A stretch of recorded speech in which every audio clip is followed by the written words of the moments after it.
안녕하십니까.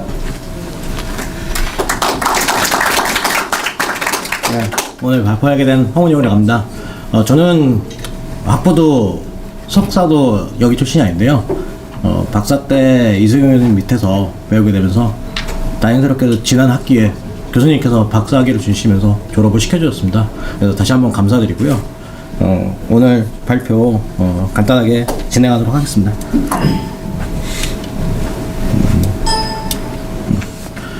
먼저 이번 발표 내용을 먼저 순서를 말씀드리면은 서론, 두 번째로 실험, 세 번째로 승수선분계의 인하점 측정값 비교, 네 번째로 이성분계, 그 다음 삼성분계의 인하점과 증기압 LFL을 계산하고, 다섯 번째로 LFL가 최종적으로 이 논문 지금 이번 발표에서 얘기하고자 하는 LFL과 화학양변비 상관관계를 계산하는 방법으로 진행이 됐습니다.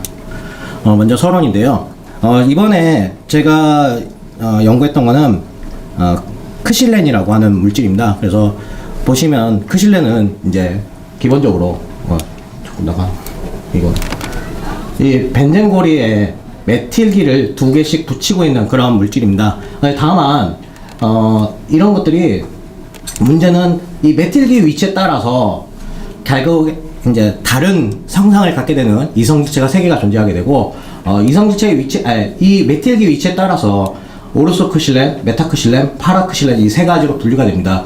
이성지체가 되다 보니까 이 물질들이 뭐 끓는 점이라든지 융점, 그 다음에 증기압, 인하점, 자연발화온도, 비종 이런 이제 물질 자체의 특성 같은 것들이 변경되게 되는데요.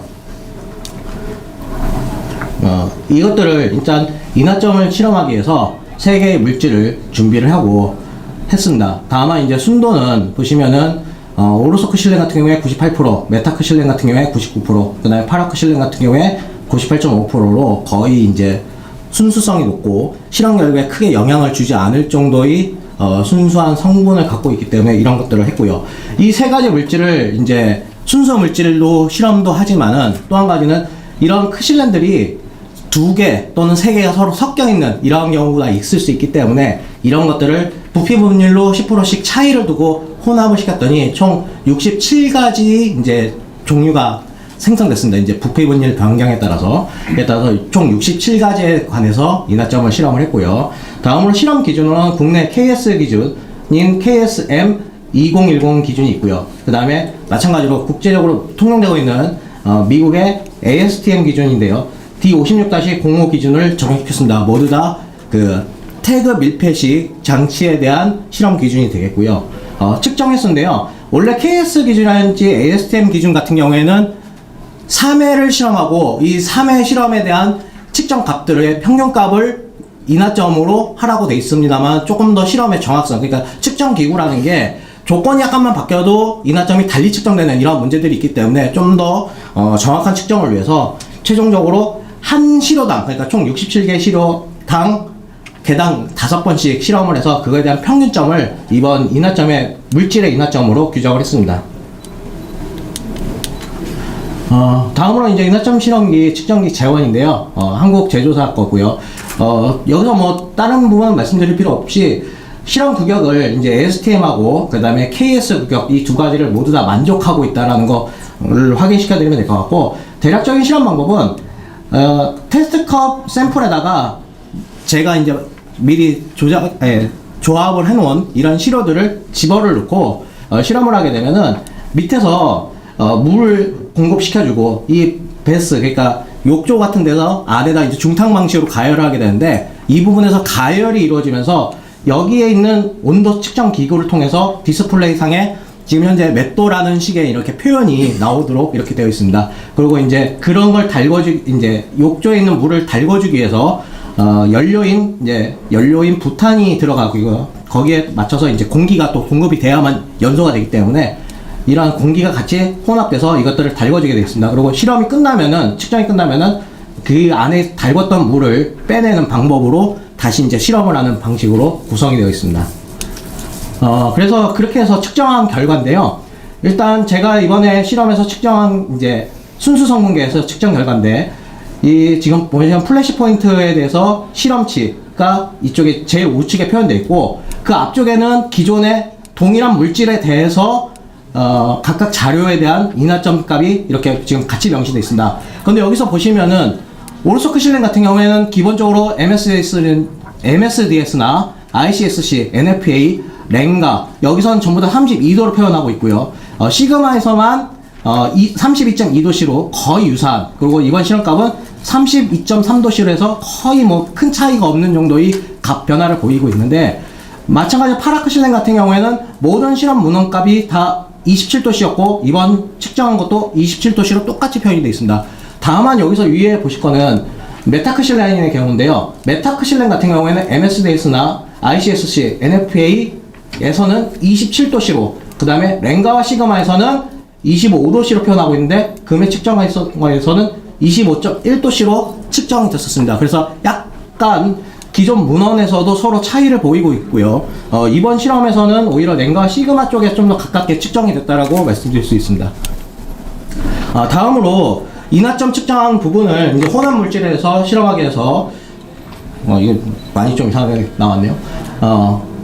이제 순수 물질에 대해서 인하점을 확인했고요. 그에 따라서 이거를 인하점을 통해서 증기압을 계산하고 LFL을 계산하기 위해서 그에 따른 방법으로 안토니우식을 사용했는데요. 이 안토니우식 같은 경우에는 온도 T는 일단 결정이 되어 있는데 A, B, C 이 상수값이 이제 자료에 따라 약간씩 다른 그런 결과가 나옵니다. 그래서 오르소크 실렌 같은 경우에는 적용 온도와 범위에 따라서 각각 다르게 이렇게 두 가지 문헌이 표현되어 있고요.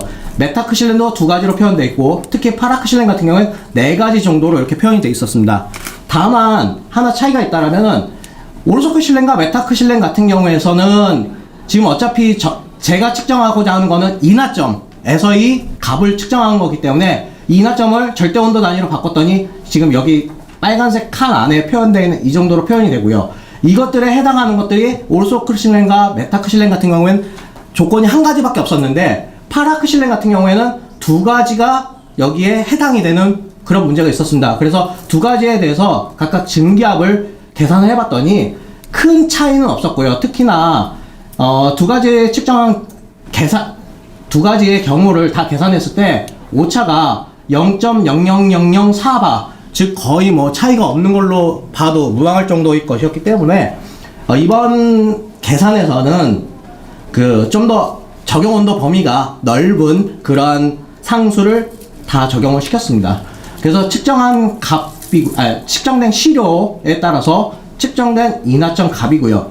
그것들을 아까 방금 전에 말씀드렸던 안토니우식에 의해서 변환시킨 값과 그 변환된 값이, 문제는 순수 성분계에서는 적용할 수 있는 상수가 나와 있지만 혼합 물질에 대해서 적용할 수 있는 상수가 현재까지는 개발되어 있지 않은 상황입니다. 그래서 이 부분을 일정한 상수를 넣어서 어떻게 계산할 수가 없기 때문에 그 부분은 분화 법칙을 해서 계산했고요. 차후에 그 부분은 다시 한번 이제 특히나 이제 LFL 같은 경우에는 그로 인해서 증기압에서 NFL을 계산을 해냈는데요. 특히나 이제 LFL 같은 경우에는 분화 법칙이 아니라 르샤틀리에 법칙도 흔히 많이 쓰기 때문에 르샤틀리에 법칙하고도 나중에 값을 비교를 해봤는데 그거 역시 큰 차이는 보이질 않았었습니다. 그래서 이제 앞서 이쪽에서는 먼저 일성분계 쪽을 나타내고 있고요. 그 다음 한 개가 보면은 0으로 쭉 표시되어 있는데 이러한 부분이 지금 이성분계 값이고요. 다음으로 지금 보시면은 세 가지가 모두 이렇게 일정한 숫자가 다 나와 있는 것, 이런 것들이 이제 삼성분계인데요. 삼성분계 시료고요. 이런 것들을 다 일단 67개 시료에 대해서 계산을 이렇게 했고요. 최종적으로 제가 하고자 하는 거는 크실렌 혼합 물질에 대한 거에 대한 그 화학 양론비와 그 연소 화학계의 상관관계를 구명하는 거였기 때문에 어떤 특정한 물질만 있는 그런 것들이 되면 안 되어서, 또 특정한 물질이 많이 혼합되는 경우에는 어느 한쪽 경향으로 좀 치우치는 경향이 있어서 최종적으로 제일 마지막에 있는 이 모든 물질이 균일하게 혼합된 이 1대1대1 혼합 비율, 이거를 가지고 최종적으로 그 화학 양론비를 계산을 하게 됐고요.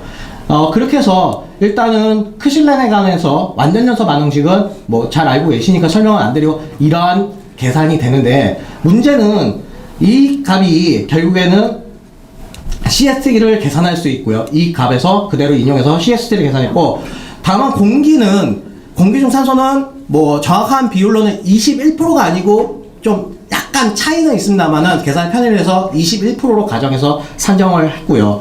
그 값을 우리가 흔히 알고 있는 LFL은 어떠한 이제 알파 값에다가 CST를 곱하는 이러한 수식의 이 CST 계산대 값 1.96078%인데요. 그걸 그대로 집어넣고 LFL은 아까 실험에서 1대1대1 혼합 시에 계산대 값이 최종적으로 1.248%였는데 르샤틀레 법칙에서도 이거와 거의 유사한 크게 차이가 안 나는 그러한 값이 계산돼서 이 값을 그대로 적용시켰습니다. 그랬더니 알파 값이 거꾸로 이제 역산됐는데요. 그래서 이번 연구에서 나왔던 최종적인 결론인 크실렌에서의 연소항계와 화학양건비 상관관계는 LFL 이꼬르 0.636 곱하기 CST 값으로 계산이 되어졌습니다. 그래서 이번 논문에서 다만 한계는 뭐냐면은 순수한 물질 또는 이성분계 이런 데서의 값하고는 좀 거리가 있고요. 약간씩 차이는 있고요. 다만 이제 크실렌이 세 가지가 혼합된 크실렌 이성질 세 가지가 혼합된 그러한 형태에서는 이러한 식을 적용시켜야 된다라는 결론이 나오겠습니다. 그래서 최종적 결론은 올소 크실렌과 파라 크실렌 같은 경우에는 기존 문헌과 큰 차이가 없었는데 비해서 메타 크실렌의 인하점은 기존 문헌도 서로 상이하기 때문에 해당 부분에 대해서 동일한 조건에서 다시 실험을 통해서 보다 정확한 인하점을 확인하는 것이 좀 필요할 걸로 생각되어졌고요. 세 번째로는 방금 말씀드렸다시피 삼성문계의 경우에서 연소항계 화학양변비 B가 LFL 이꼬르 0.636 곱하기 CST 상관관계가 있다고 밝혀졌습니다. 이상으로 발표 마치도록 하겠습니다. 감사합니다. 네, 질문해 주십시오. 값이 틀리다고 그렇게 하셨잖아. 예, 조사된 값은 틀렸습니다. 네, 근데 그게 좀 틀리거든요. 그런 일이 많이 종종 있어요. 값만이 맞습니다. 아니라. 근데 원인은 뭐라고 생각하세요? 본인이 조사하는 문헌에서 대부분 이제 물론 인하점이라는 게 측정 조건 또 주변 환경 여건이 조금만 달라도 굉장히 큰 차이가 나도록 되어 있습니다. 그런데 이제 다만 유감스럽게도 대부분 문헌이 해당 자료에서 그냥 인하점만 딱 표현을 하고 실험 조건이라든 이런 것들이 밝혀지지 않았기 때문에 아마 그냥 제가 뭐 정확하진 않습니다만 유추하기에는 그런 실험 조건이 약간씩 다르지 않았을까라고 유추는 할 수 있습니다만은 이것도 어디까지나 근거가 나와 있질 않다 보니까 제가 임의로 어떻기 때문에 그렇습니다라고 정확하게 말씀드리기는 저도 굉장히 어려운 부분입니다.